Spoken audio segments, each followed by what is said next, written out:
Welcome to the Winged Wheel Podcast. Here to talk all things hockey are your hosts, Brad Crisco, Ryan Hanna, and Evan Lobsinger. Much like the host of this podcast, Steve Yzerman is true to his brand.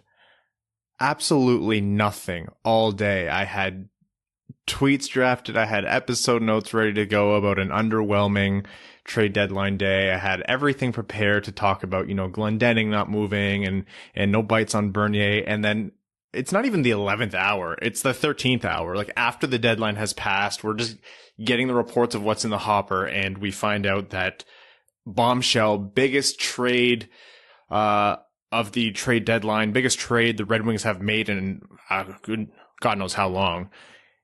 Anthony Mantha gets dealt to the Capitals. And I now have no time to make dinner or eat dinner as we record this. All the plans went out the window. Some random follower has to eat Winged Wheel Podcast flip-flops now. That's a story we'll get into later in the episode for those who are very confused. Just when you think you're slipping into that, death embrace of just a dead rebuilding season with absolutely nothing happen, you will do anything just to feel alive for a moment. The fire is reignited, and all of a sudden, Red Wings fandom is ablaze. Is a good way to put it. I think. Oh, boys, what a past 2 hours! I have not breathed. I don't think. And the worst part, is the news of that trade didn't come down to 3:30. So the deadline came and gone, and we're all sitting here stunned that the Red Wings made 0 trades today. Glendening didn't move. Bernier didn't move. We're like, geez, we know the Red Wings didn't have a lot to play with, but something had to have happened, right? And then Kevin Weeks just drops, Mantha's been traded to the Capitals for Verona, Panic, and more. And more. I'm sorry, what? The Twitter, not just Red Wings Twitter, but hockey Twitter exploded because it was one of those moments. There was that window of what? And more? What is the more? What's happening?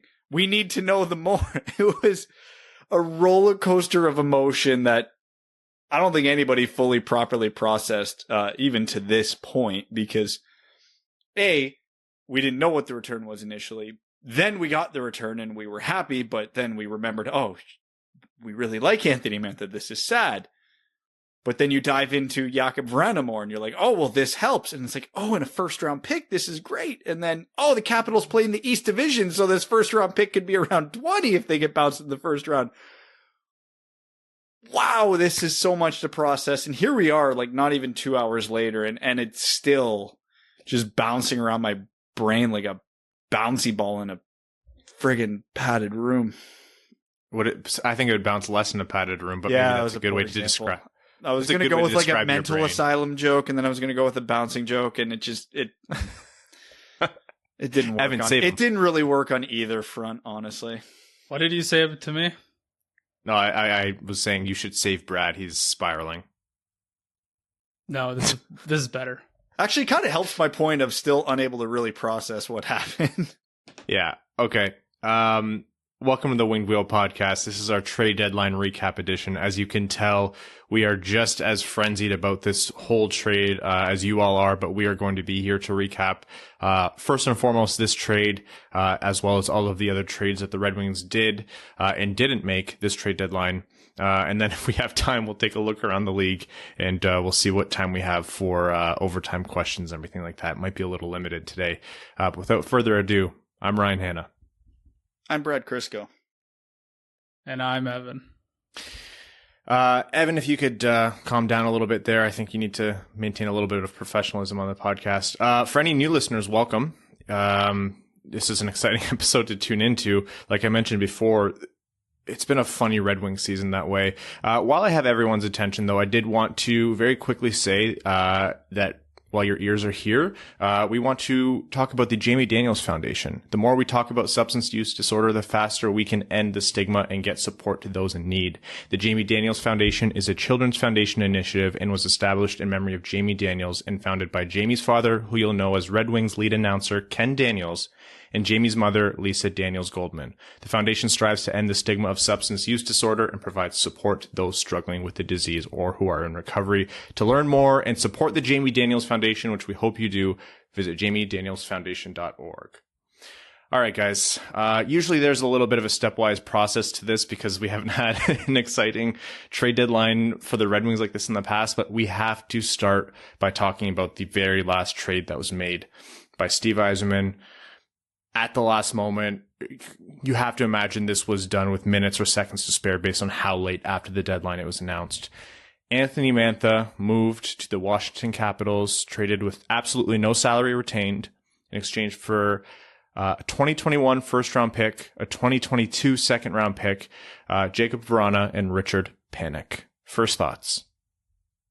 Well, there is so much to digest in this trade, even taking out the emotional factor of losing one of your favorite players, because there are intricacies to this trade that need to be factored in the overall grade of it. So starting with the first or second biggest piece, depending how you look at this, Jakub Vrana. So he's the classic case of a good player buried on a strong team, because he's, by per 60 metrics, better than Anthony Mantha has performed. He's done better than Anthony Mantha has. Goals per 60, points per 60, but he only plays 13 to 15 minutes a game, obviously, because he's playing behind Ovechkin, Backstrom, Wilson, Oshie, etc.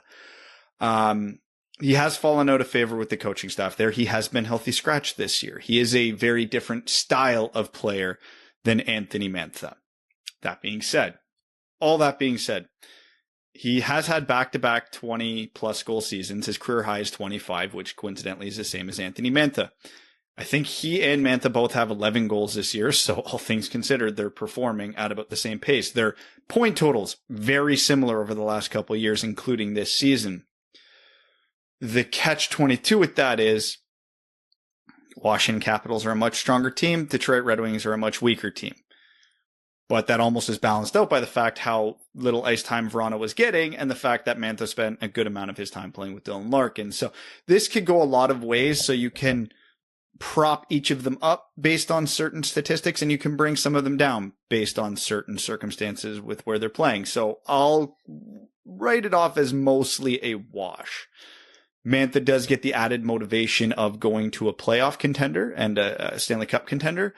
Vrana gets the added motivation of, well, it's a contract year for him and he's on a new team. So restricted free agent. So the Red Wings still do control his. He's going to get way bigger minutes. Good thing for Vrana is he has no points in any playoff games he's played in. He won't have to worry about that this year.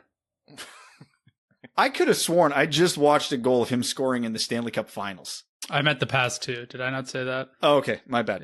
Yeah.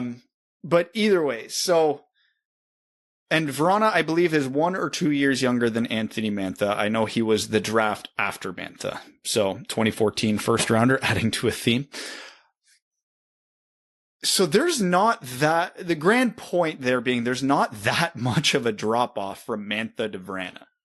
I still think Mantha is a superior player, but not by a considerable amount. And again, that's, as you guys mentioned, without the boosted role, should get a lot more minutes on the Red Wings, and he should feature way more prominently on the power play than obviously he would have on one of the best power plays in hockey history. So all that factor in right there is a really, really good starting point to the trade. The next two biggest assets are obviously the 2021 first round pick and the 2022 second round pick. So the 2021 first is a wild card, and it is a true wild card because it's the pandemic draft. Players are underviewed, underscouted. Some leagues, the OHL hasn't even played, and from the looks of the shutdown in Ontario now, will not play this year. So there's that whole caveat. Good players will fall because of that. but they won't be scouted, so the Red Wings might pass on them entirely. So you have that first wild card with this pick. The second, the Capitals play in the strongest division in the NHL. So even though I think they're leading that division as we speak, there is a good chance they get bounced in the first round, which means that pick is around 20. Pick 20, which is amazing value. That's tremendous value. That being said, the Capitals are also a likely team to win the Stanley Cup this year, so that could be pick 32. So that adds an extra little bit of a caveat, but I like the gamble there from Yzerman on that. A late second round pick next year, always good. But Richard Panik is a decent player. He strikes me as the type of player Jeff Blashill's going to hate. And he's got 2 years left. Let's call a spade here. Richard Panik was not a positive asset gained in this trade. One of the reasons the Red Wings got so much for Anthony Mantha in terms of the first, the second, and Vrana was because they were taking Panik's contract from the Capitals and freeing up their cap space. So this was one of the cap flexes that we had all hoped Yzerman would utilize at some point. There's another one that happened this weekend, but this was added to that. So if you want to look at this in the traditional sense, you could almost break this trade down into two parts. It's not quite that clean, but you could, where the Capitals gave the Red Wings a second round pick to unload Panik's contract, and then the Red Wings essentially traded Mantha for Vrana and a first, although that second round pick is rich for just taking on Panik's contract. So it's not quite an even split, but you can almost view the trade in that sense. So what that all boils down to is this was a fantastic trade for the Red Wings. They got younger with Vrana. They got a lot younger with the first and the second round pick.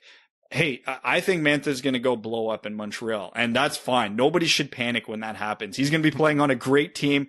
He has a lot to play for. He's going to Washington, Brad. What did I say? Montreal. That was in our brain for so long. I just assumed it was going to happen. But Habs conditioned ourselves. Yeah. We talked about that hypothetical so much. Same team colors.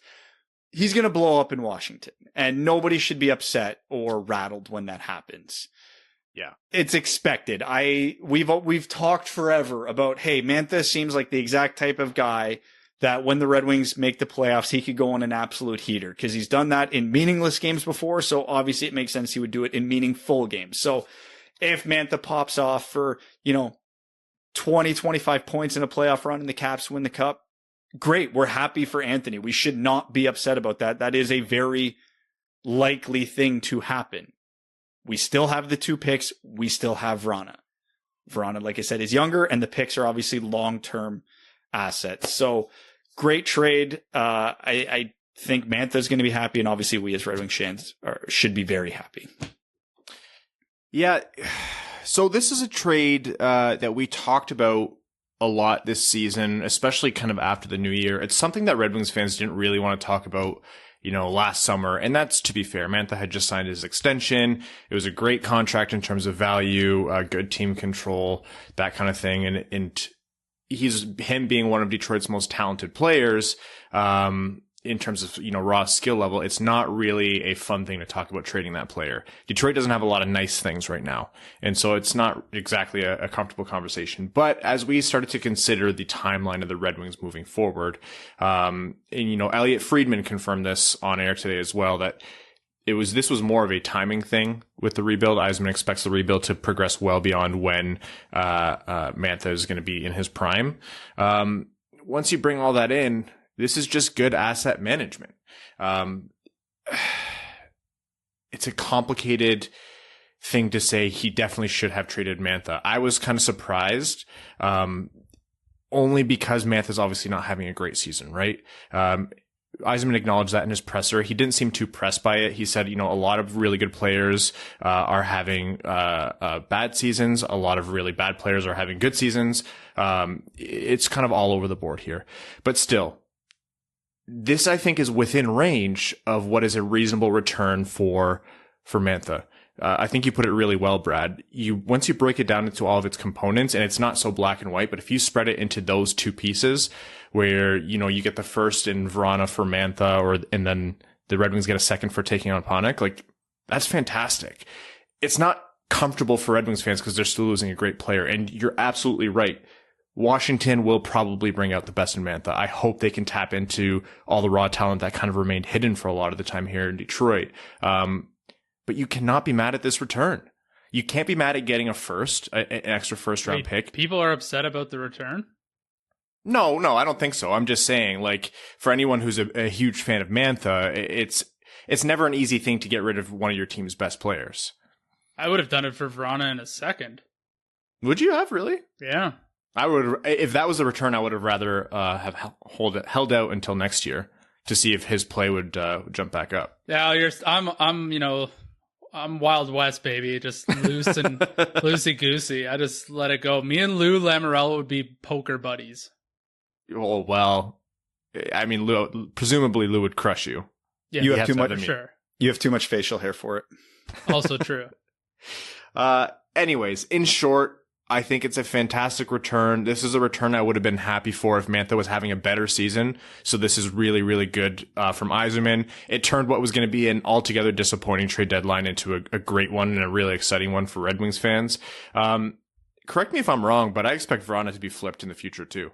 Like, yes, he's a year and a half younger than Mantha, but if Mantha's going to be outside of the timeline, there's a chance Vrana gets moved here too. Could be like he thrives and then you pump and dump and see what else you can get for him. Yeah, I think I saw Reese float that idea today, and it's very well possible. And I looked it up while you're talking. I was wrong about one thing. Vrana's actually 2 years younger than Mantha. Mantha's a 94 birthday. Vrana's a 96. So he's going to be 25 years old this year. I mean, he's in range. We've been talking 3 to 5 years for the Red Wings. So if it is closer to the 3, which I think we all hope it will be, and given the absolute wealth of picks and prospects they have right now, I think that's reasonable, factoring in the roster flexibility Steve has with basically 2 contracts signed beyond next year. Actually, literally 2, Larkin and Panik. Vrana will only be 28 then, or turning 28 then. So that's not unreasonable, whereas we were talking in that window, Mantha would be 30. So it doesn't sound like a big difference, but when you start getting into the late 20s, that is around where a guy will drop off. So gaining 2 years on Vrana does matter, and that does make a difference. Now, everybody has a different curve, so who the hell knows? And Vrana is a much quicker player than Anthony Mantha, so who knows if that impacts his aging curve more. But it's very much an option. And if he gets power play time and big minutes and starts putting up 30 plus goals a year, and then, it gets down to the time, yeah, sure, that's a pretty valuable asset. But the catch-22 is, if you go to trade him in 3 to 4 years, are you flipping one of your better players as you're starting to make the playoffs, as you're rising the ranks? Then that's when you're a buyer at the deadline and in the offseason, not a seller. So there could be a hockey trade to be made there, but we also got to be careful with that, because if they are flipping him, it's going to have to be sooner than later, A, while his value is higher, and B, while the Red Wings are still quote unquote sellers. Yeah, I see a situation where Vrana gets those top line minutes. Like Yzerman said in the press conference today, he's going to be replacing Mantha in his role in the team. So, he'll be with Larkin. He'll be playing with talented players. If Vrana pops off, like you just mentioned, Brad, then this time next year, February of next year, because presumably we'll be back to a normal trade deadline, we might be looking at Yzerman trying to get an extra 2022 first round pick, or, something really good. If he is going to be dealt like kind of like a pump and dump trade, I would expect it to be within the year. And one thing we should know, I want to note, because we've talked about him a lot, and I'm sure we will a ton more, but I want to get this out of the way. We are talking about if Jakub Vrana blows up in Detroit, if he scores 30 goals, if his numbers go up. If they don't, this is still a win. He's a 25 goal scorer. He puts up 20 to 25 goals consistently. That's still great in terms of value in this trade. So the fact that there is a chance that his numbers and production could go up in a bigger role is amazing. But that honestly almost doesn't even need to factor into this discussion, because that would just be found money versus the value in this trade. Yeah, it's funny because if you dive into the stats, Vrana is basically this has a chance to be kind of a Fabry-esque trade for Detroit, where he wasn't getting any minutes. Now, Washington didn't deal Vrana to do him a favor like they did with Fabry. They did it because he's up for a new contract and they probably won't be able to afford it, and he wasn't playing important minutes for them. But you dive into his underlying numbers, he's one of the most efficient goal scorers in the league. You said that, Brad. Like, this guy can produce.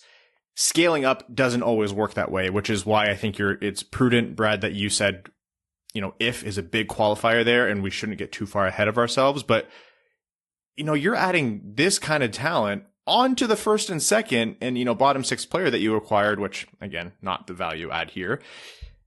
This is impressive.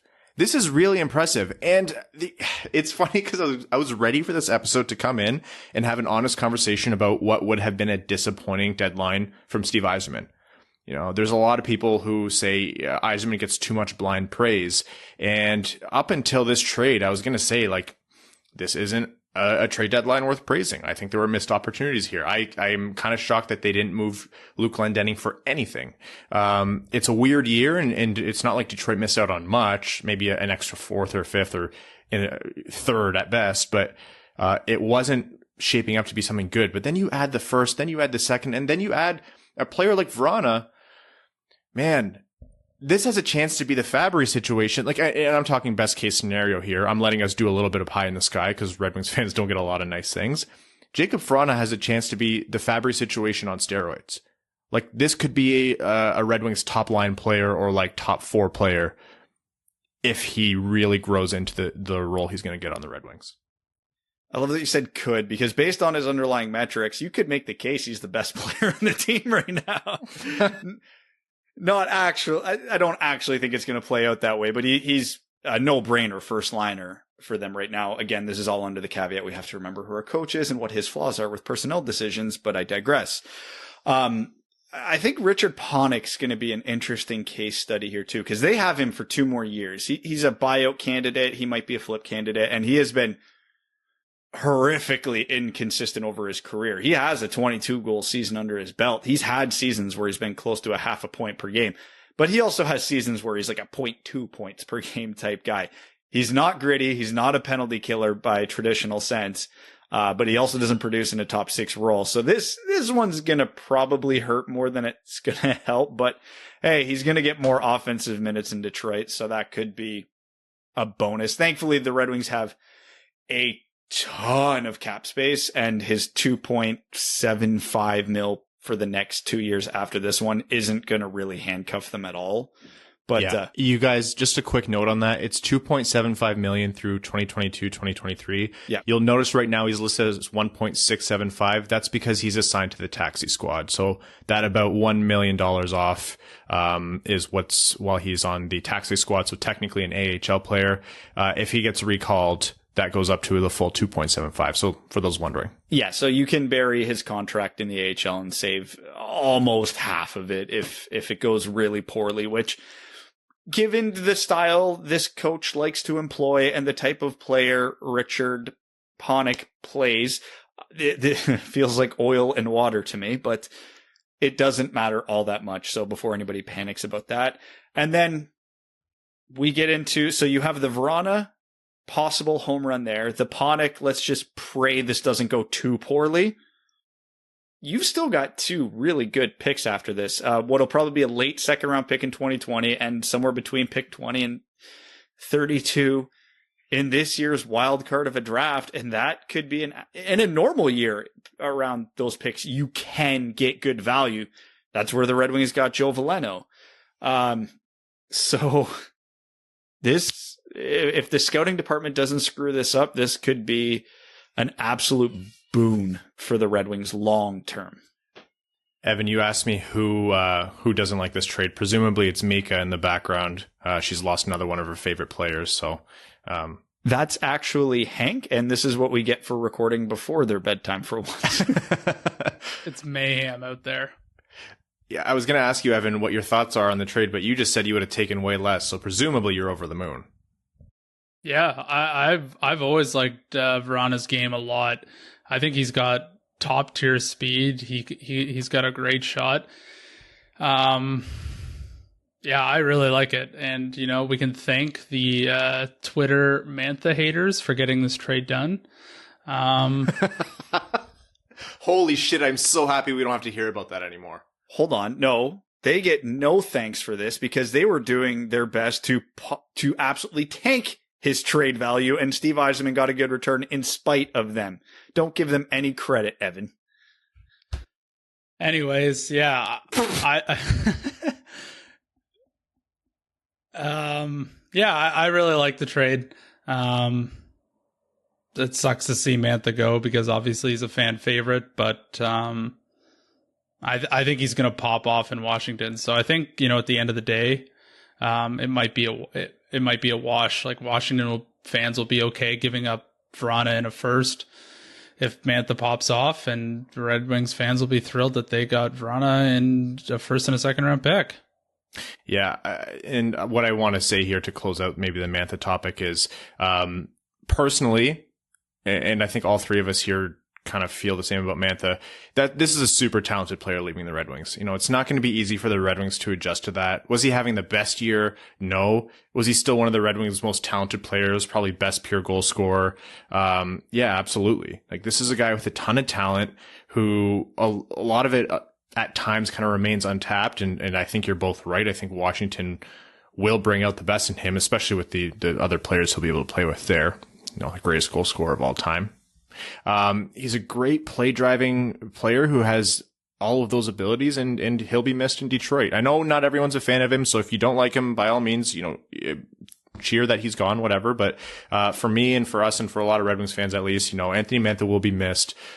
He did a lot of good things in Detroit for this team, and I'm personally rooting for his success. Just maybe not these playoffs, because we want that 2021 first to be as high of a pick as possible. Well, there's the conflict, Ryan. Have you seen the age of this Capitals team? Yeah. They might only have a year or two left in their window. But yeah, this has the potential, not quite to the same degree, to be like the Iginla for Nieuwendyk trade where both teams view it as a win. Because obviously Calgary got the better value out of that deal because they got a Hall of Fame career out of Jarome Iginla. Right? And it's easy to look and go, well, Dallas only had Nieuwendyk for a couple of years. Yeah, but they got a cup in those couple of years. And Nieuwendyk was a huge part of that. So even though Calgary got a full career out of a guy, Dallas is still happy. That very much could happen here, where if that first round pick turns into a long-term key piece of the Red Wings, or Vrana turns into a 5, 6, 7, 8-year piece of the Red Wings, but the Capitals win the cup in the next 1, 2, or 3 years, everybody's happy. And that's what we should hope for. We shouldn't be rooting for Mantha to fail. We shouldn't be rooting for the Capitals to fail. Yeah, there's a huge silver lining if they flame out in the first round here, and we shouldn't be upset about that. But in a perfect world, yeah, they win the cup next year. But screw the Capitals. I hope they burn. Wild card. I mean, I like Ovi and I like Mantha, so it's going to be hard to cheer against them. But yeah, this has all the makings of being a win-win.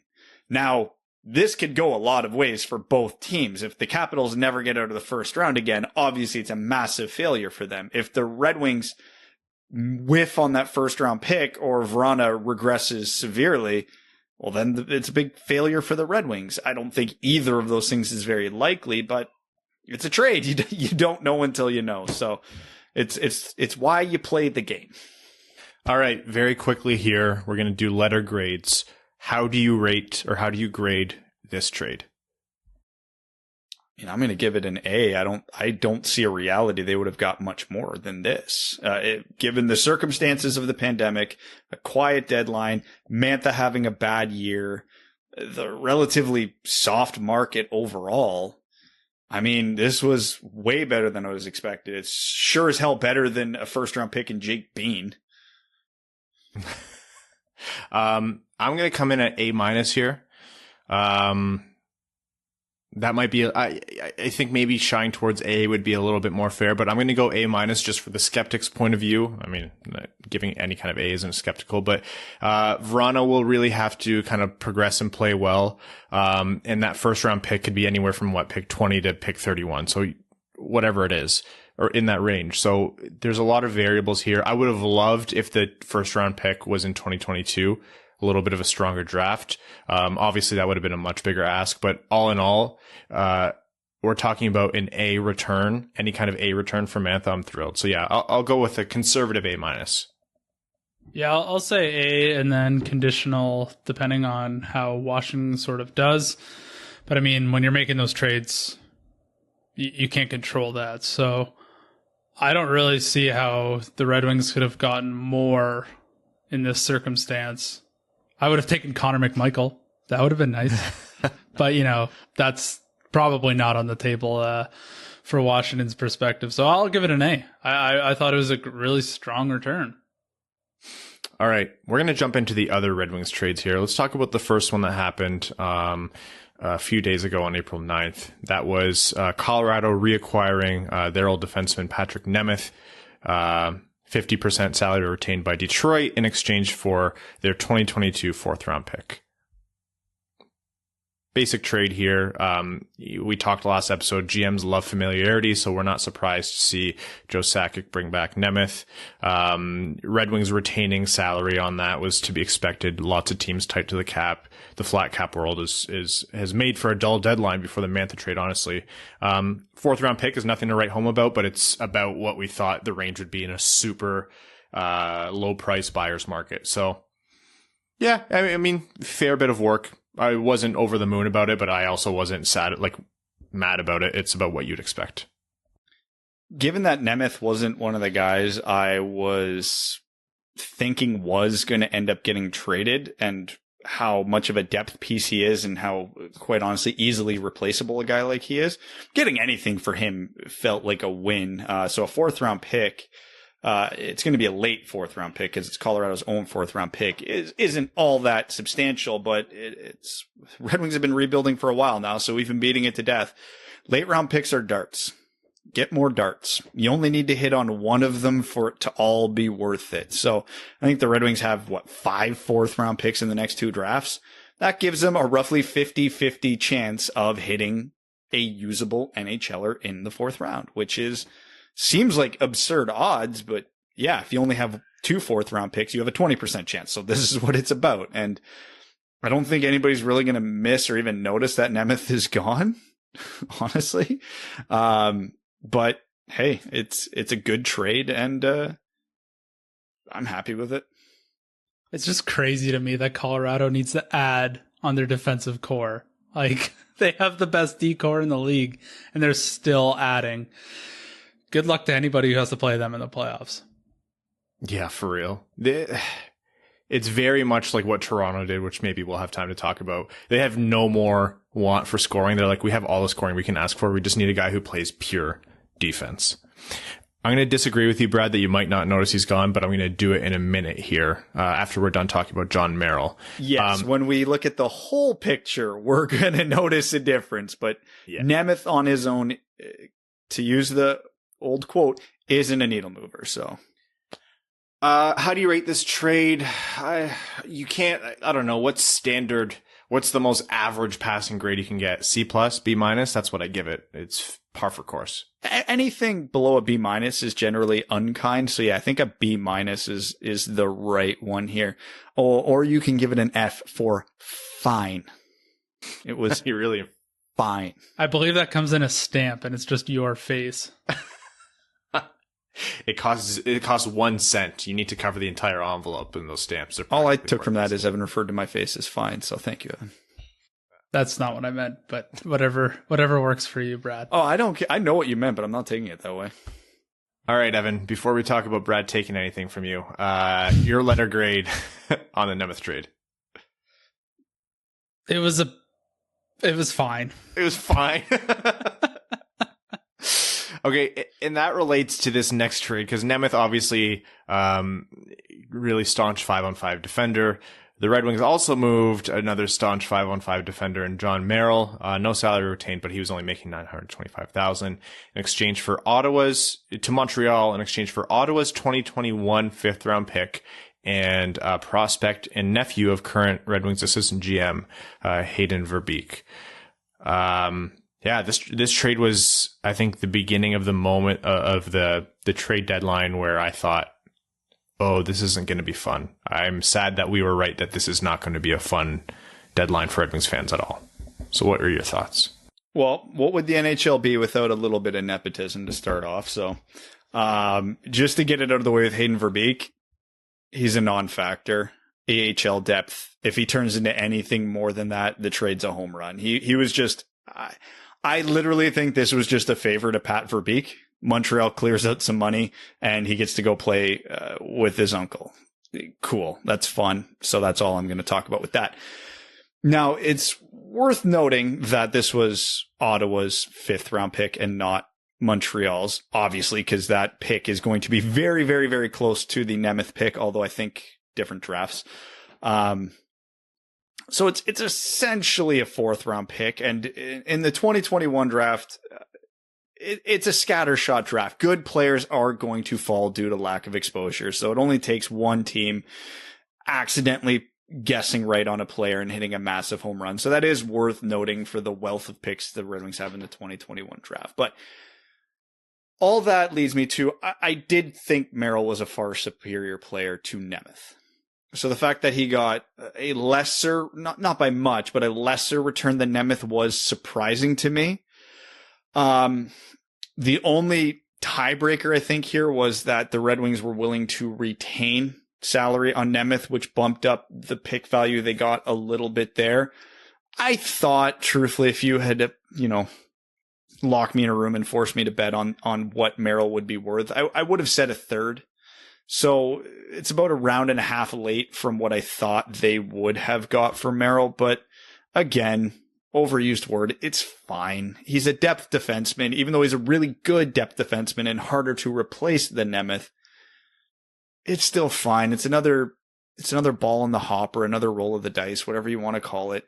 Again, the Red Wings have 20 something picks. I know they have 11 picks or 12 picks in the 2021 draft, and then at least 10 in the following year. So yeah, 22 over the next 2 years. It's 22 over the next 2 years.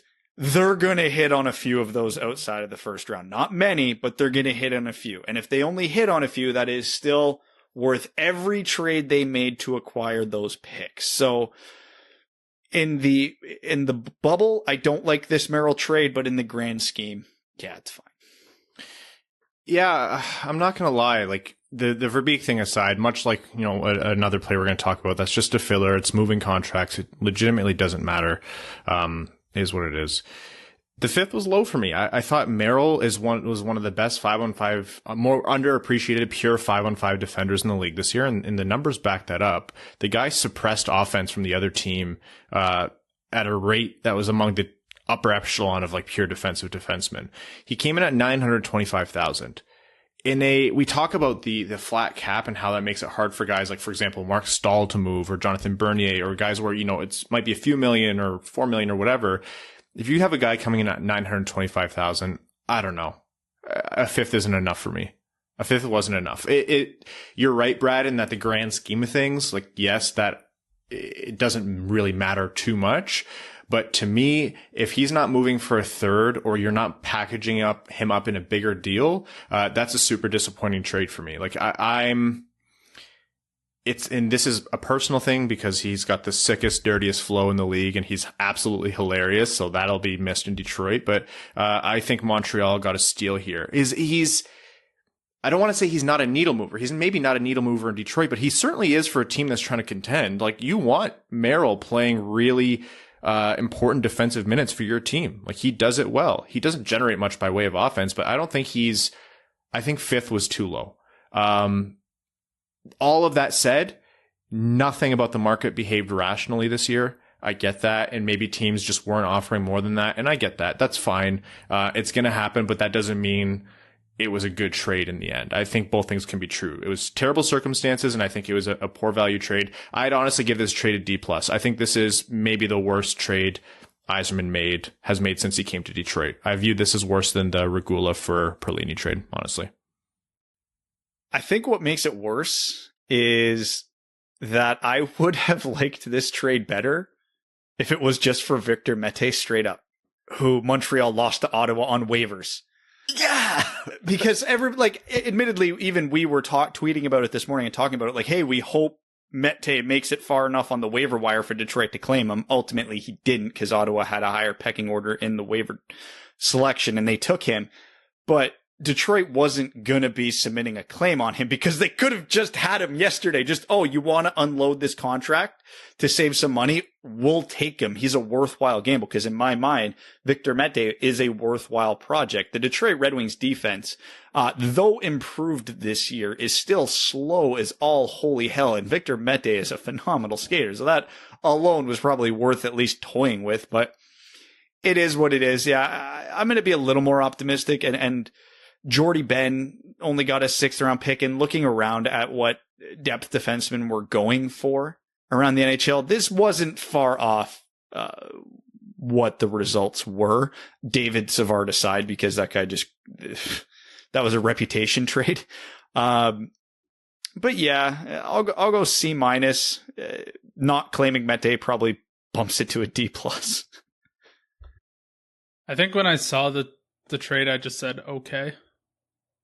Because at the end of the day, it's like, is John Merrill the solution in Detroit?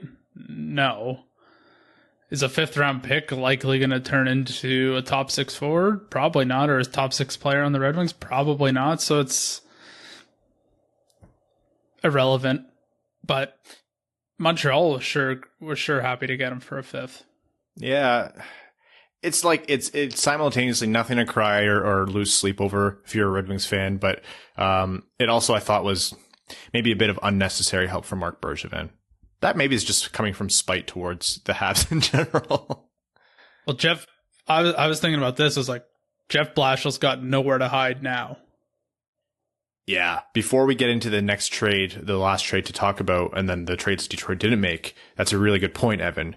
Detroit has been a much better 5-on-5 team this year defensively. Actually, an above average 5-on-5 team defensively. A lot of that suppression of the other team's offense came from John Merrill and Patrick Nemeth. And that's now gone. You're right. A lot of cover is now gone for Jeff Blashill and the Red Wings. Start taking the overs on FanDuel. Yeah. And Anthony Mantha's surprisingly strong defensive metrics. Nobody would believe it, but they're there. So they're there, yeah. And they're better than Vrana's. So yeah, Jeff Blashill definitely has his work cut out for him. Especially Mantha's possession game is what drives a lot of that. Mantha drives play and he possesses the puck really well. So that's where a lot of that comes from. I mean, Vrana's strong with that too, but I mean, Cholowski and Lindstrom, they're getting minutes now. It might not be both of them in the same game, but the Red Wings don't have enough defensemen to not play at least one of them every night now, because what is the left side of that defense now? DeKeyser, Juice, Stahl, Cholowski, and then the right side is Hronek, Stetcher, Biega. Help.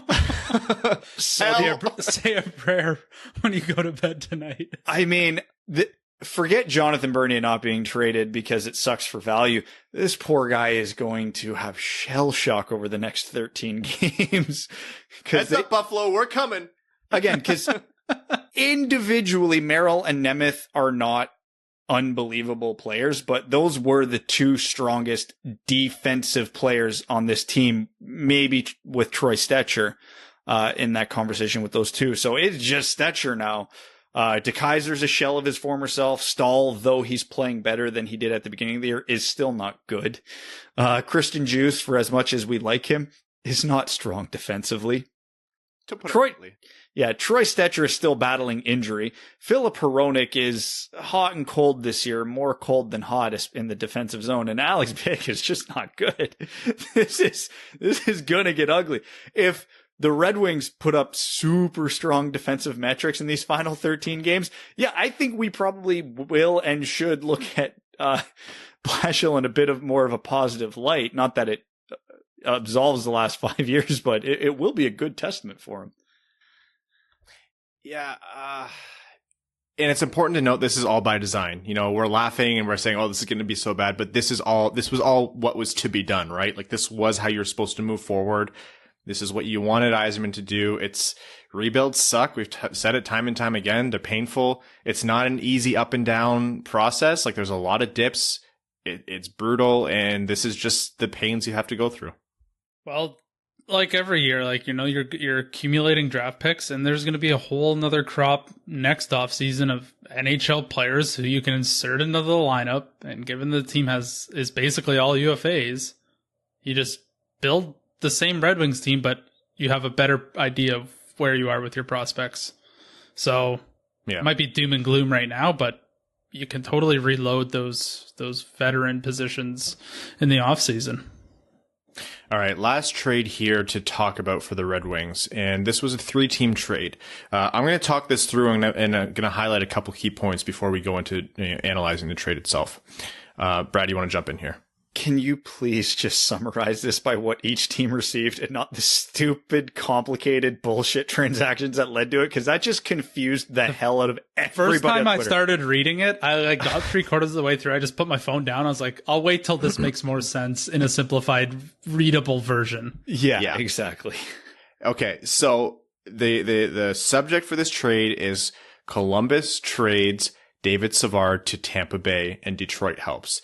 In the end, Tampa Bay got David Savard at 50% salary retained, and is it 50 or 75%? 75 when it was 75%. Yeah, 75% salary retained in the end, and Brian Lashoff, who is staying in Grand Rapids. That's a quirk we'll talk about in a second.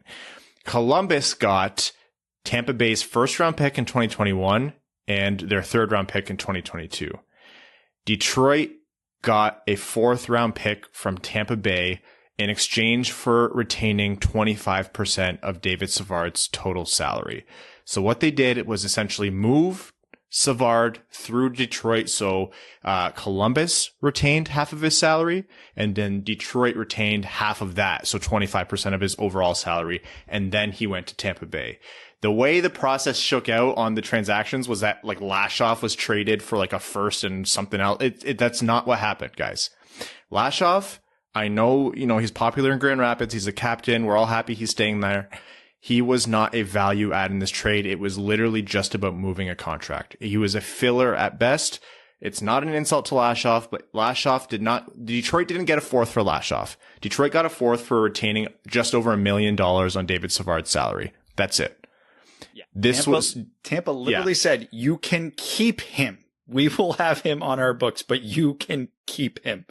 That is, again, with all due respect to Brian Lashoff, that is what Tampa thought of him. And that is how impactful, quote unquote, he was in this trade. It was just a contract thing. So what happened was Columbus traded Savard for a 1st and a 3rd from Tampa in 2021 and 2023 or 2022 respectively.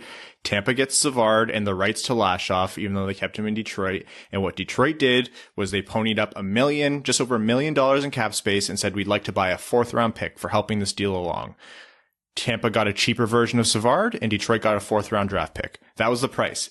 Yzerman paid cap space for a 4th-round pick. That's what it boils down to. And it's even better because of how everything prorates. It was really only about $250,000 in actual cash. So the Red Wings got a 4th-round pick for $250,000 is essentially what it broke down to, because they have so much cap space this year. It doesn't even affect them in any way. So the fact that they're like, yeah, here, well, would you like this in cash or check, essentially? And they get a 4th-round pick out of it. They got a better return for $250,000 than they got for John Merrill. Like, that is how much of a premium cap space was at this deadline. That is your perfect indication of how much teams were hampered by real dollars and cap space in a flat cap pandemic world. Because, you could sit here and go, oh, that's some galaxy brain stuff from Yzerman to buy a draft pick. I think the same thing happened in 3 other trades. We'd only seen, 1 or 2 quote unquote brokers in a trade like this in the last couple of years total. There was 4 at this one deadline. I think San Jose did it twice and Ottawa did it once, and then Detroit had it. So yeah, when we sit here and preach doom and gloom about, hey, this is the end of the world for the salary cap and NHL owners are bleeding money. No, we were not screwing around. Stuff like that mattered a lot, which is why this was such a, until the Mantha trade, a complete and utter bust of a deadline, not just for the Red Wings, for the NHL in general. I mean, Taylor Hall got a 2nd round pick. We'll talk about that, but like, holy shit. In all, I think the only thing that's stopping me from rating this trade in the A- territory is because it's a 4th round pick, and I can't in good faith come here and say a 4th round pick is worth an A.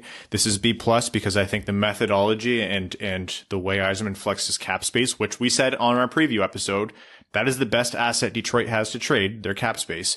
He did it. He was one of a few teams to do it, and Detroit got an extra pick out of it. And what's the difference for the fans? Literally nothing. Detroit has a whole boatload of cap space, and we actually really don't care about ownership group's real dollars.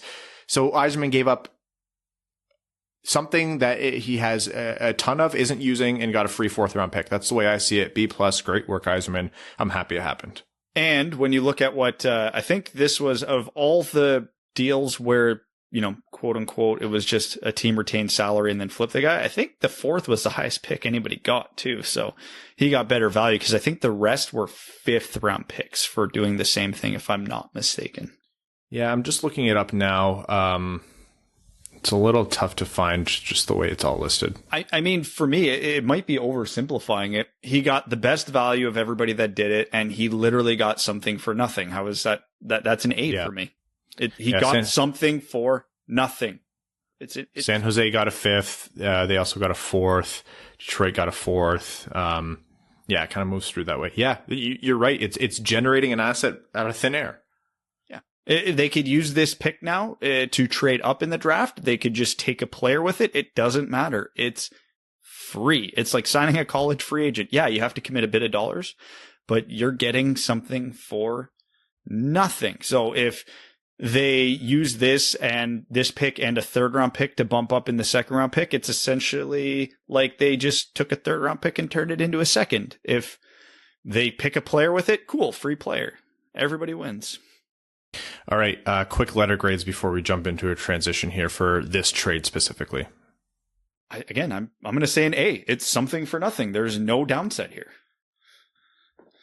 I don't know. I'll say a B, because it's just a thing that happened that really has no, like, they just got a pick for money. Okay. Yeah. I'll give it a B. Yep. Okay, so those are the Red Wings trades. We will talk about our overall grade for Yzerman and the Red Wings over the trade deadline after we talk about the overall or the players they didn't manage to trade, which is worth noting here. There's a few of those. But first, I do want to talk to you about the fact that this episode of the Winged Wheel podcast is proudly brought to you by the FanDuel Sportsbook, who we are thrilled to partner with. They are America's #1 sportsbook for a ton of reasons. They're easy to use, from registration to deposits and finding great bets. Withdrawals are quick and easy. You get your money back as soon as a day later. Listen to this. FanDuel is letting you place your first bet risk-free up to $1,000. Just place a bet on any game and FanDuel will refund you up to $1,000 back if you don't win your first bet. No strings attached. If you win, you keep the cash. If you lose, you'll get up to $1,000 back in site credit. We wish we could bet on upcoming Red Wings games and take the over, like Evan mentioned, because that defense is going to be suffering. But we're happy that you have the opportunity. Download the FanDuel Sportsbook app to get started with a risk-free bet of up to $1,000, and be sure to sign up with promo code WWP so they know the Winged Wheel podcast sent you. That's FanDuel Sportsbook, promo code WWP. You must be 21 and older and present in New Jersey, Pennsylvania, Illinois, West Virginia, Indiana, Colorado, Iowa, Tennessee, Virginia, or Michigan. First online real money wager only. Site credit is non-withdrawable and expires in 14 days. Restrictions apply. See sportsbook.fanduel.com for details. If you have a gambling problem, call 1-800-522-4700 in Colorado, 1-800-BETS-OFF in Iowa, 1-800-9-WITH-IT in Indiana, 1-800-GAMBLER in New Jersey, Pennsylvania, Illinois, or Virginia. Tennessee Redline 1-800-889-9789, www.1800gambler.net in West Virginia, or call 1-800-270-7117 in Michigan. All right, guys. That was an exciting look at who did get traded, and I think that's just because Mantha was added in at the end. But really, before the Mantha news came out, we were sitting, waiting for the Glendening news and maybe some Bernier news. Mark Stahl, we kind of had an inkling a little bit before the deadline that it was going to be unlikely, and considering his cap number, that's not a terrible surprise. But yeah, those are a bunch of guys that didn't get moved, not to consider all the other maybe really lower odd Red Wings that didn't get moved. So what are your takes on Yzerman not finding a suitor for those players? Well, first things first, like you said, Mark Stahl was not getting moved. Even if the Red Wings retained half his salary, there was no way that a team was eating almost $2.9 million for a depth defenseman. I saw some Red Wings reporters talking about Darren Helm being on the block. Yeah, no way in a million years that was happening either. So it really did boil down to maybe Sam Gagner, unlikely, and then Bernier and Glendening. Now, once Dubnyk went to Colorado, Bernier's odds of getting traded free fell. There was just not a market for goalies this year. Ignoring the salary cap and all the financial restrictions, there just weren't teams that really needed a lot of goaltending this year outside of Colorado, and they addressed it. I mean, if I'm Colorado, I would have much rather Bernier than Dubnyk, because Dubnyk's awful, but either way, as soon as that happened, we knew they were out as an option. So I would have liked to have seen something happen with Bernier there, because with how well he's been playing, there should have been a decent return. Didn't happen. Not all that surprised. Second round pick might have been optimistic. A third round pick would have been fine.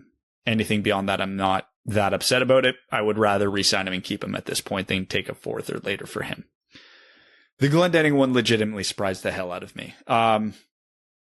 Because it's very easy to sit here and say, yeah, his reputation got ahead of him. And when you actually break it down, he's not all that good. So why would teams be interested in him? We've sat here and said, yeah, we love Glenny. He's a great story. He's a great person. He's one of everybody's favorite Red Wings. But he's not all that good. Yeah, his line's been on a bit of a hot stretch lately, which probably inflated our perception of his value even more. But obviously that would have worked around the league as well. But by and large, he's a super replaceable player. Faceoffs don't matter all that much. He has almost no impact offensively outside of this little 2-3 week heater him and Ernie have been on. Heater by their standards, quote unquote. So it's very, very easy to sit here and say, well, yeah, we thought there'd be a good market for Glendening, and it turns out GMs have common sense, so I guess there wasn't. But God damn it, David Savard getting a first-round pick proves that reputation still matters around the NHL. Eric Goodbranson getting traded at all. There was a ton of players who were moved for decent value that are objectively bad, and in most cases worse than Glendening. So like Sam Bennett essentially got 2 second-round picks, and he's better than Glendening, don't get me wrong, and younger, but still 2. Glendening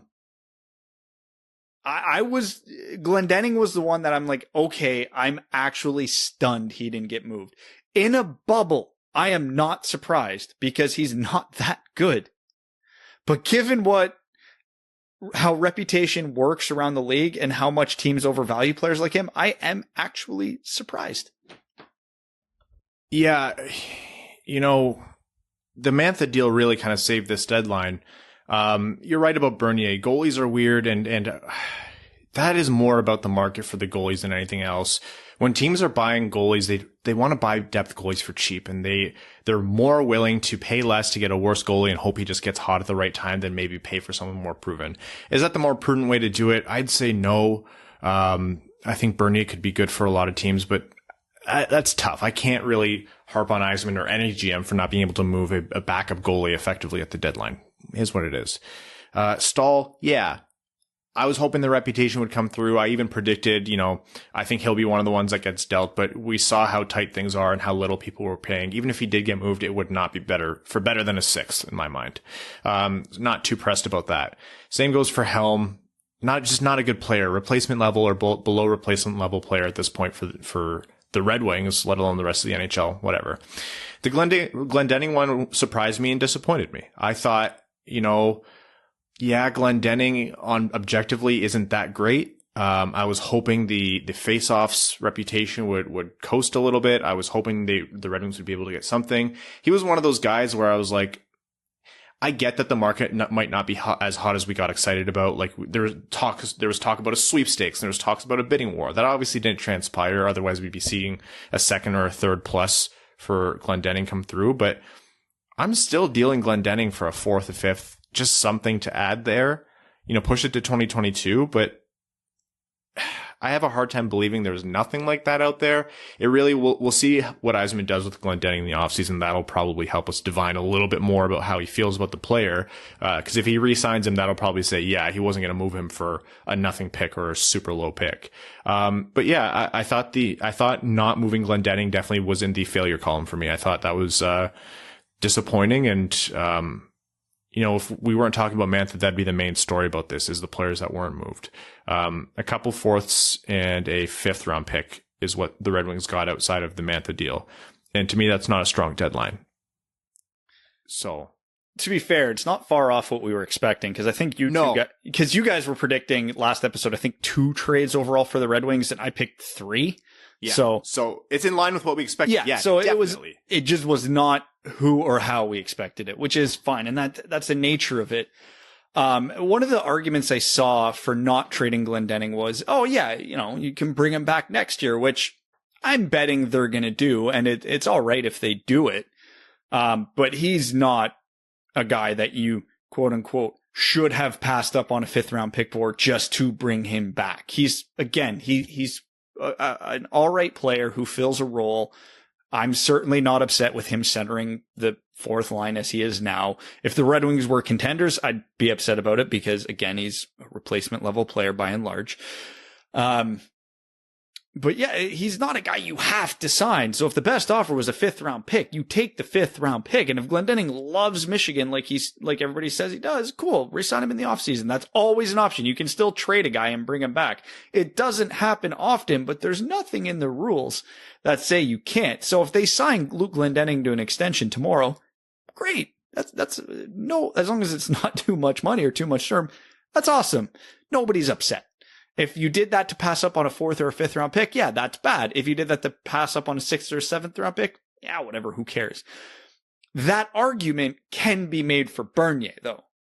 Because right now, the Red Wings goaltending is for next year's Thomas Greiss. And as we've learned this year, that's bad. So they need a second goalie for next year, because if they sign Petrozelli, he's a long ways off. Larson, Bratstrom, whoever you think is the answer in net. Yeah, don't. Whoever you think the answer, actually, I'd argue for Kosa with their 2nd first-round pick more than Wallstedt in their 1st. But anyways, they need a goalie for next year. And a really good option for that's probably going to come cheap and on a short-term contract is Jonathan Bernier. So if they sign him to an extension tomorrow in lieu of a 4th or a 5th round pick, that makes sense and that's good. But that same argument does not apply to Glendening. Yeah, my take on the whole thing, we've said that about Bernier leading the whole season. If he doesn't get traded, we'll be happy to see him re-signed, especially because Greiss hasn't been, what Bernier has been, which means you still need someone halfway competent so both fans and players aren't trying to die watching the games every night. Like, you can still be a very much a last place tanking team who's aiming for Shane Wright with Jonathan Bernier in net. The Red Wings had no problem being last season, and Bernier was still lights out. Yeah. Hear me out. We reunite the real German connection, and we sign Philip Grubauer in the offseason. That's a good use of cap space for sure. That won't come cheap. No, that won't come cheap too. And I'm still not sure how we would prize Stützle out of Ottawa, but I like where you're heading with this. My overall thoughts on not dealing Glendening, which is really the only one for me where I'm like, that's a disappointment. That's a miss by Yzerman. It's kind of my same thoughts on Merrill. You can acknowledge that the market and the circumstances and the overall, buyers dictating prices that are very low. You can acknowledge that whole sphere that's coloring this whole situation, and you can still call it a whiff or a miss or a bad trade or whatever. So it fits in there for me. It's not something that I'm happy about, but you understand how it came about. Now let's look at the whole picture. All 3 of the trades leading up to the Mantha trade and then the Mantha trade itself. The entire trade deadline for the Red Wings. What grade do you give Detroit and Steve Yzerman specifically here? I think I'll go with a B+. Because the Mantha trade does set them up really well for the future, which is the most important thing that they could do. Yeah, they gave up huge value, but they got great value in return. Getting that 4th round pick for literally nothing is great. The Nemeth trade was fine, and the Merrill trade was was what it was. The only thing really keeping me from putting this at an A or an A minus is the completely whiffing on Glendening, because I could even stomach the weak return on Merrill had we got hypothetically a third or a fourth round pick for Glendening. Sure. So yeah, but overall, I think it was a good deadline. He exceeded what we were expecting going into the deadline. Because of the Mantha trade, he met what we were expecting of the deadline before that. So yeah, I mean, it's a win. It's a huge, huge win if you just look at the Mantha trade on its own. So overall, I'm happy. It's a B plus. I'll just say B. I didn't like a lot of the moves other than the Mantha one, but they were all, like we said, like replacement level players, and the market just was not a seller's market. So I'll say a B. I'm certainly not upset, but I always wish you could have moved a guy like Glendening or Bernier. Bernier, thank you. Yeah. On balance, I think you're both right, but I can't talk myself out of giving this an A minus because the Mantha trade is so much more impactful than everything else. You look at Evan's reactions to the trades earlier. Brad and I would go on for 10 minutes, and then Evan would just say, "Yeah, whatever. It was a trade for a fourth. Like, use some cap for a fourth, okay." And that's kind of how I wrap all this up. Like, it's good to get a fourth. It's good to get a third. It's good to maybe not as good to get a fifth. I wish that was a fourth. Like, those are all definitely things that you can get in the weeds and super granular and fine tune and nitpicky about. But where do rebuilds change? Where do you make the super big moves on your team? It's when you make those huge swings that like Yzerman just made by moving Mantha for a first, a second, and Verana, essentially. And that, I think, is going to be the story of the deadline as we look back on this trade a year, 2 years, 3 years from now. Will it age well? That remains to be seen, but I think he set the team up where they're in a good position to do so. I gave that trade an A minus, and I think I'm going to give the overall deadline an A minus. Now, I want to say I really mean it when the Mantha trade carries the weight of that, because before the Mantha trade, this would have been a C minus, maybe D plus deadline for me. It sucks to not move Glendening. It sucks to not move maybe Bernier or one of like Stahl or Helm or whatever, but those guys are only bringing in 4th, 5th, 6th, 7th round picks. You brought in a first round pick, a second round pick, and a really, really strong player who has a chance to be way more than what he was on his team. To me, that outshines everything else. If that trade happened first, we actually wouldn't give a damn about any trade thereafter. So for me, it's an A minus, and it was saved at the bell. This was going to be a completely different episode before that news came down at 3:30. Thank you, Kevin Weeks, and everyone else who broke that. You saved our days. Dinners be damned. All right. There's going to be so much more talk about the Red Wings trade deadline and the pieces they brought in the coming episodes, but let's quickly take a look at the rest of the league before jumping into some overtime questions here. Let's talk about the big one. Buffalo moved Taylor Hall at 50% salary retained, so that's $4 million, and Curtis Lazar in exchange for the high price of Anders Bjork and a second round pick. Oh boy. If this is like when it's your first day at work and your colleagues bully you and tell you certain things are true about the office, but they aren't at all. This is a desk pop. This is a desk pop. This is a desk pop. September 1999. Yeah, of course. That was the last time I traded a really strong, underrated playmaking left winger for absolutely nothing. So, if you see a Sabres fan today, give them a hug. They need it. But being realistic here, there were a couple factors going into this that I didn't see talked about a lot that did handcuff Kevyn Adams a lot. One was Taylor Hall's contract. Even if they retained half, which they did, it's $4 million, and that immediately knocked out a lot of other teams. They could have used the other team could have used a broker, but not every team wants to do that. They're like, okay, we want to give you assets for this player. We don't want to give assets to another team for something else. So even though it happened more, not every team wants to do that. Also, the big caveat here, Taylor Hall had a no move clause. He controlled where he went. So if for all we know, the Sabres had better offers on the table from other teams, and Taylor Hall went, yeah, nah, I don't want to go play for Montreal, or no, I don't want to go back to Edmonton, or no, I don't want to go play for the Islanders. Hypothetically, right? We will never know. We will never know. And he seemed pretty excited about going to the Bruins. So he said, yeah, okay, you got an offer on the table for Boston. That's where I want to go. I'll wait for them. But it was only a second round pick and a replacement level player. So it is what it is. And it sucks for the Sabres, but this is why you don't give players no move clauses. This is why I was so confused about it before this season. But here we are. You're totally right, Brad. And I think this is another application of what I was talking about with the whole Merrill deal, where you can acknowledge the shitty circumstances that led to this, but still call it a bad trade. For sure, all those things factored in, and, you know, it's a tough market. I mean, there's way worse players who got way more. I saw a lot of people online trying to justify Taylor Hall as only being worth that objectively on paper, and I'm like, no, Taylor Hall is, maybe he actually is a terrible finisher. He's just lost all finishing touch, but he, at the to some degree, he's shooting unsustainably low. All that aside, he is still an elite playmaking winger who is going to make your team better. Like, there's just no minimizing the kind of talent he could bring on your team. I'm not considering anything else about locker room, whatever. I don't know. I don't really care. I don't buy a lot of that with Taylor Hall, especially.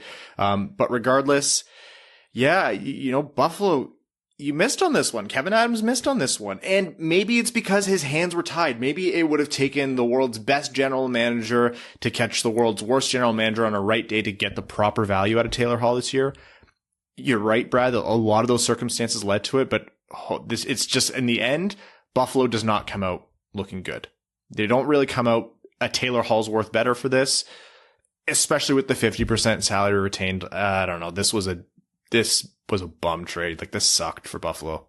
When you factor in that Columbus got a better return on Nick Foligno and David Savard, Calgary got a better return for Sam Bennett, the goddamn Detroit Red Wings got a better return at the beginning of the year for taking on Mark Stahl and his contract. It's a miss, because not that every team was out there. Unless Taylor Hall literally said, I'm only going to this one team, I refuse to believe there wasn't a better deal out there. Again, reiterating, Taylor Hall very much could have said that.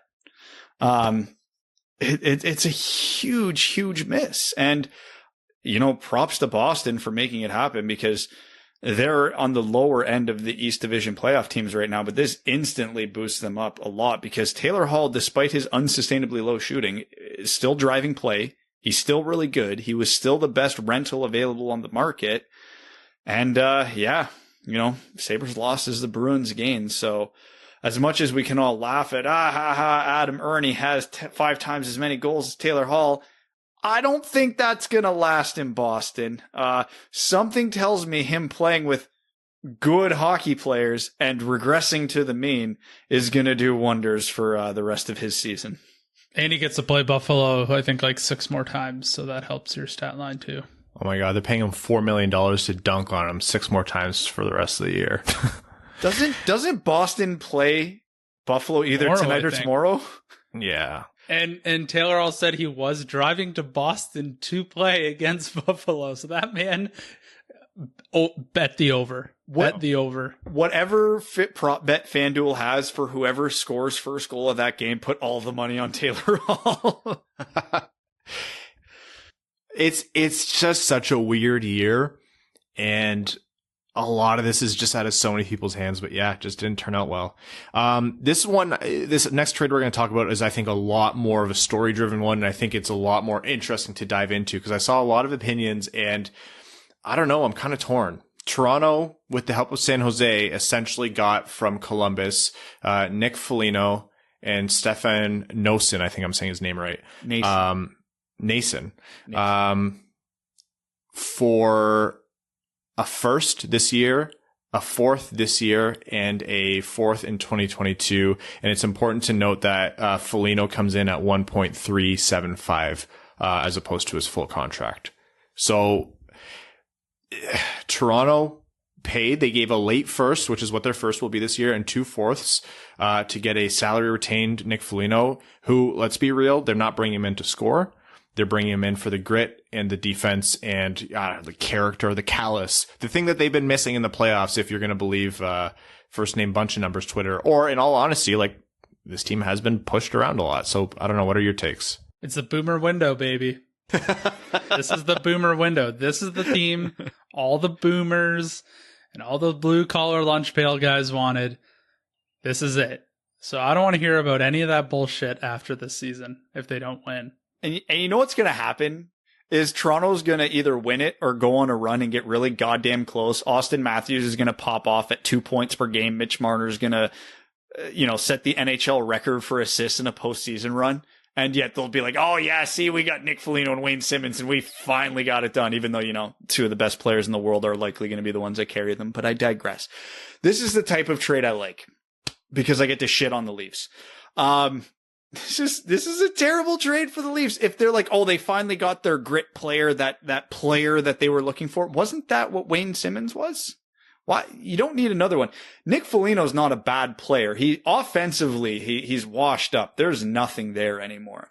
He's all right. He's that type of guy who will score one goal at a key part in a playoff game and people remember that goal for 10 years, but then forget that was his only goal of the whole playoffs. He is still defensively strong, even strength and on the penalty kill. So he does come with some value. So I don't want to sit here and say, oh yeah, he's a garbage player. He's still very, very good. It's just at one end of the ice now. Yeah, you can have all the intangibles you want, but I mean, you brought in Joe Thornton for that. You brought in Wayne Simmons for that. You brought in TJ Brody for that, although Brody brings a little more in the actual game. They didn't need Nick Foligno. They could have went out and brokered a deal for the same cost for Taylor Hall. Like, honestly. They could have, for $700,000 more in a cap hit, they could have had Taylor Hall. Obviously, Hall would have had to have waived, but Taylor Hall grew up very close to Toronto. Gut tells me he would have waived for them. A first-round pick for a third, maybe fourth line forward. A first-round pick plus. Oh, boy, do I hate this trade for the Leafs. So overall, I love it. Sorry, Steve. I think, you know what? I've heard a lot of people, sorry, I got distracted. My beer or my doorbell's ringing. It's actually because I have 40 liters of beer at my front door. I love keg refill day. It takes me 20 minutes to get to your house. I will be there in 10. I don't even joke. I will fill a growler for you. I understand a lot of the people who are justifying this trade by saying, what else could Toronto add to their scoring? That's not what they need. They need, I think it was the Oak Leafs on Twitter said and I'm going to butcher this. It was a great tweet and I'm going to just ruin it. Toronto worked hard to build a cake that was built on skill and talent and good roster decisions. And now they can afford to go for the, rough intangibles icing. And you know what? Sure, that's great. If you're just looking for what you need to do to put your team over that hump and make this team, which on balance should be a cup winning talent team, into the cup finals for once and maybe win it, absolutely take your shot. But at the end of the day, the only way this is worth it for me is if they win the cup. Anything less than that, and it's a waste of a first and multiple fourths. Yeah, I'm very in favor of the Leafs trading their first round pick and good prospects. They are firmly in their window now. So as easy it is for us to dump on teams for trading away first round picks, but yeah, the Leafs are the definition of a team in position to do it. They have a pretty good prospect pool. They're a young roster and they're one of the best teams in the league. Of course they should be all in right now. There was just way better options than Nick Foligno that they could have went at. This is a classic reputation trade. I mean, it might work out well. I mean, he's certainly not going to hurt the team. But yeah, like if you look at what other players went for, there were much better options. If I were the Leafs in their position and you wanted all those intangibles, but you wanted to spend less and get the same results, I'd have traded for Sam Bennett. Just trade for Luke Glendening if you want the defense. Trade for Adam Ernie if you want the defense. It wouldn't cost you that much. Honestly, that sounds like a joke. And yes, Foligno, I understand, is a much better player than Luke Glendening, but not by all that much. So not so much that it's worth a first. Exactly. No, you know what? The way Toronto sees it, and they've been in this how long have they been in this mess to some capacity? Years. As long as any of us have been alive, times two. What they're saying is, fuck boys, we tried everything. We have to dive in.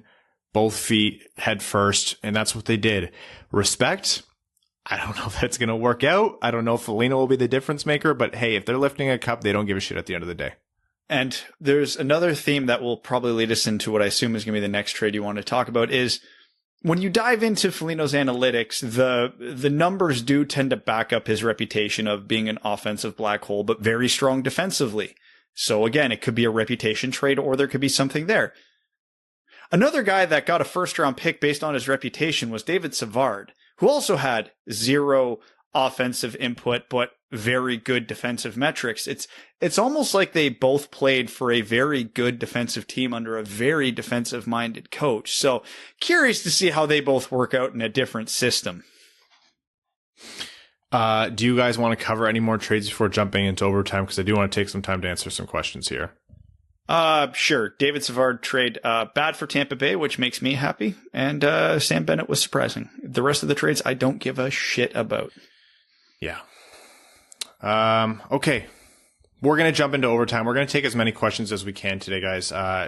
It was very last minute with this Mantha trade, so the schedule got kind of turned around. So if we have to cover some more of your comments next episode, we promise we will. At the same time, we're going to be covering a lot more about the trade deadline in future episodes, but this is our initial Red Wings and NHL Trade Deadline recap. Thank you all for bearing with us. So we are going to start in overtime with Patreon, where our Patreon supporters are the reason we are able to provide the coverage that we do. Thank you so much, and I hope all of you have had an exciting day. I think these next comments were actually made before the deadline, so you'll see the Mantha-ness come through these as we move forward. Dave says, I can't believe Redacted was traded. Oh my God. Anyways, you say that Ryan will read every word. We'll see about that.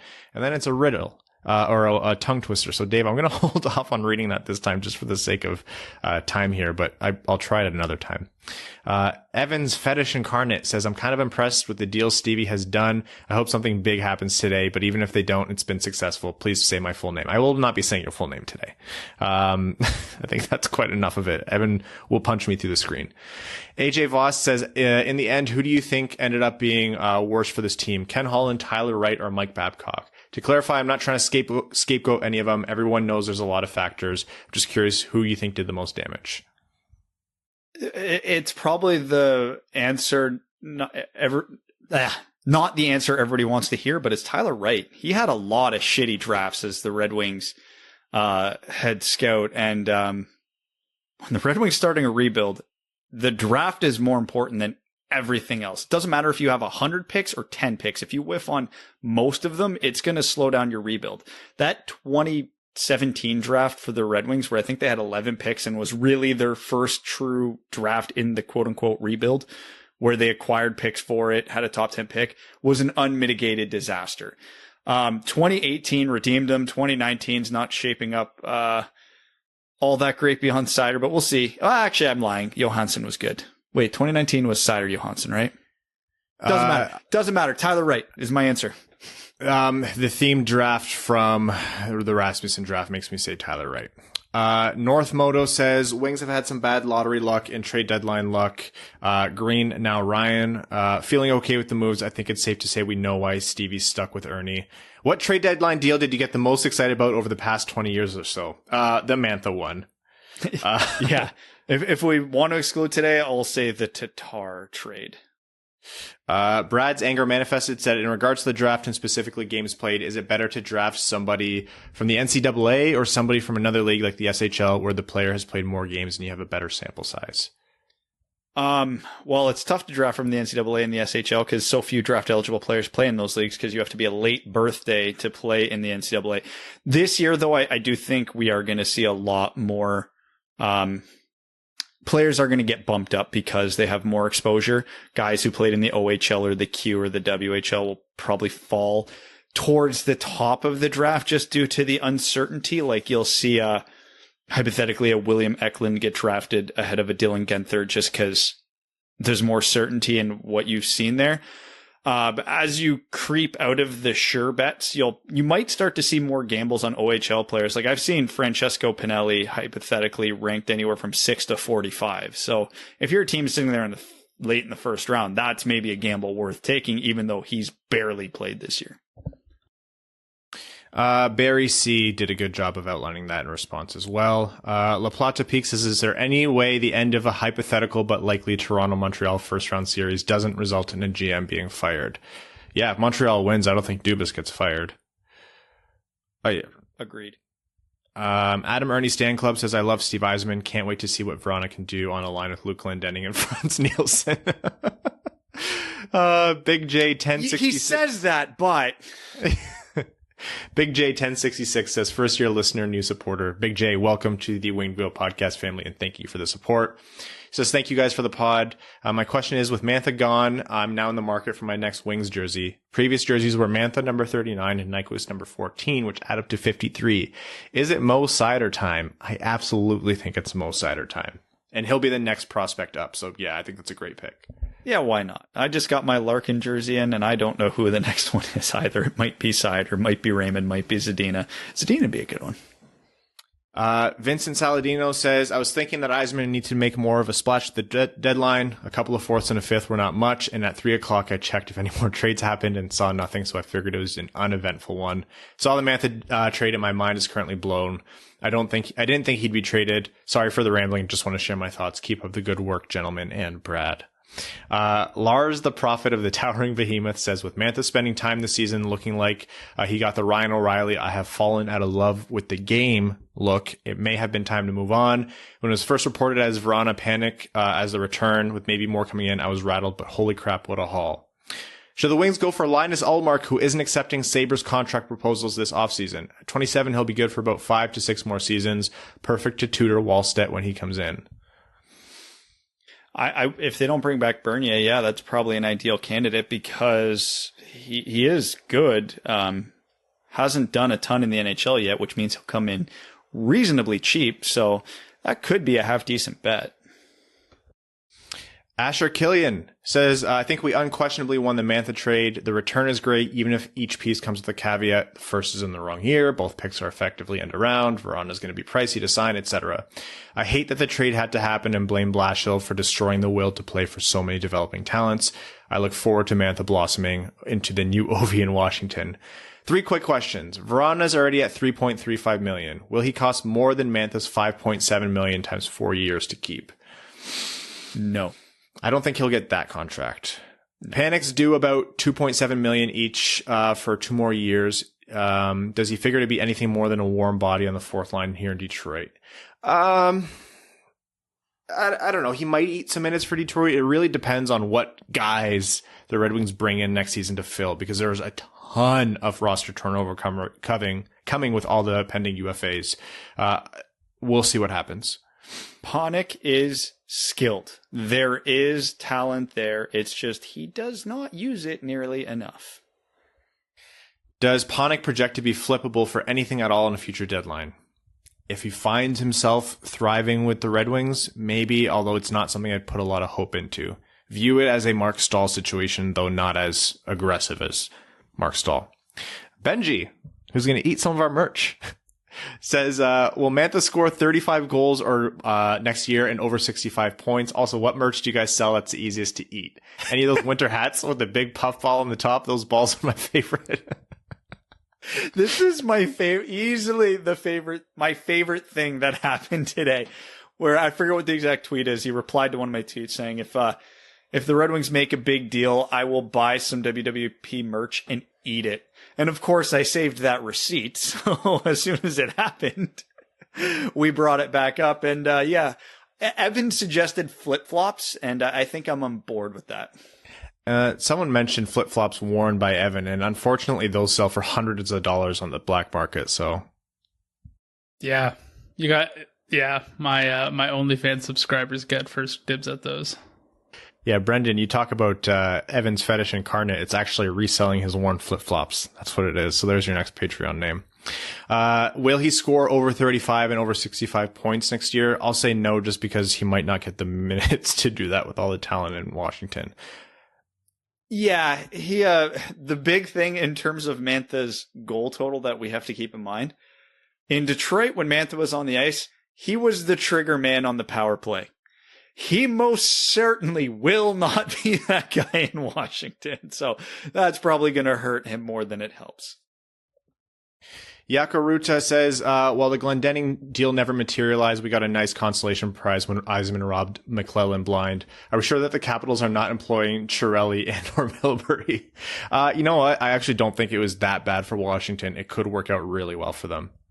Cody Stark says, I hope all the best for Tony, but don't be surprised when in 5 years he's working for the 2026 Trade Center coverage in French. I see him doing better there. Who knows? Mike Seward says, now that we get a late first round pick, who is someone we should be looking to draft? Brad, you mentioned a name earlier, late round goalie. Sebastian Cossa. I probably wouldn't pick him there. It wouldn't be the worst. If people are hell bent on a first round goalie, I'd rather do that than Wallstedt. I wouldn't do either personally. Obviously, bias aside, but I really like Francesco Pinelli, plays in Kitchener here. He's projected late first, early second by most rankings I see. The problem is I haven't really dove too heavily into this part of the draft yet. So even though there's a lot of names there, I think I've seen Cole Sillinger in that range would be someone I would target, but I don't know if he'll fall that far. There's going to be names there, but yeah, I don't have a good feel for that range yet. Jonathan Hurd says, can Vrana play center? I'm asking for the Detroit Red Wings. I'm not sure I bank on Vrana playing center, although, I don't know. Detroit's had a lot of centers not playing center, so who knows? He's a winger. Yeah. Okay. RC Tendy says, now I'm going to miss Mantha quite a bit, but I'm going to say I am extremely excited to see what Vrana can do with more minutes and on a line with Larkin and Zadina. Also rooting for an early exit for Washington this year, and they can win it all in 2022. Very reasonable. Andrew Bohan says, looking at the Mantha trade, what compromat does Stevie have on Brian McClellan? Videos of him kicking puppies, photo of him making poutine with shredded cheese. Hey, don't joke. What do you think it is? It's definitely the poutine thing. Slava Kozlov's doppelganger says, I was about to pay for TSN Day Pass. My brother out of the blue texted me that we have ESPN Plus, so that was a great start. Second, my Caps fan friends are pissed that Verona went the other way, and to think I was about to write a post about how the deadline was disappointing. Man, it's so fun that it's not just a first and a second, but it's also Verona to be excited about here. Jeff Lehman says Verona wears 13. He can't take 13, right? This is my only concern with the trade deadline. I mean, I think the Red Wings would be okay with it because the way Datsuk left. No, obviously he is not going to wear 13. He better not. Southeast Michigan Treatment Center for Delusional Trade and Offer Sheet Speculation says, do you have a loved one who's furious that Luke Glendening and Mark Stahl didn't fetch first-round picks? Do you have a Twitter friend who wants your cellar-dweller team to offer sheet Elias Pettersson? Does your brother think Jim Benning has good ideas? Why is Darren Helm? Each year, thousands of hockey fans reach unfathomable limits of overvaluing below replacement level players in their teams while expecting exorbitant trade hauls for each one. Consult the Southeast Michigan Treatment Center for Delusional Trade and Offer Sheet Speculation for more information on how they can wake up and get their head out of their crack holes. Oh, boy. Hey, fellas, congrats to Yzerman's Holy Schnikes. Thanks to Mantha, I'll be rooting for Caps in the playoffs, hoping Stevie can extend Bernier and the legendary Glendening. Please settle this once and for all. Should Stevie offer sheet Elias Pettersson this offseason? That is actually a full topic for another episode. That has to be a deep dive because that is actually a great conversation to have. And I see both sides of the argument. My short answer is I wouldn't, but it's not a very definitive no. Carol Y says, should there be any concern about Verona being an RFA and not wanting to re-sign with the Wings? Even if there was, RFAs have next to no, it wouldn't make sense for Verona. This is a fresh start for him. He's going to get top minutes. There's no concern in my mind there. I'd be shocked if there was. Sam W says, what a day. What do we do with this draft capital and how do we come away with Wallstedt in addition to our first pick? And how can our path forward somehow lead to drafting Connor Bedard? It's by the Red Wings not getting a lot better. And you know what? If they lost a lot of their 5-on-5 defensive suppression and they don't reload it, they're going to suck next year too. So that's how you get Connor Bedard and the Shane Wright ball, the lottery balls and all of that. So Ryan Lee says, now I'm even more excited for the draft. I'm curious to see if Yzerman leverages some of his picks to move up or trade outright for younger prospects. It's going to be interesting this offseason, to say the least. Third man in says, and to think all that hustling Ken Mickey and the crew did talking about Glendening's face-off percentage this year was for naught. Hey, they tried their best. They really did. Now can they please stop? They might. Matt Webb says, hey boys, do you think that when Blash leaves, we could see a player pop off under a new coach? Similar to William Karlsson going from a defensive coach in Torts to Gallant in Vegas. I could see that happening with several players.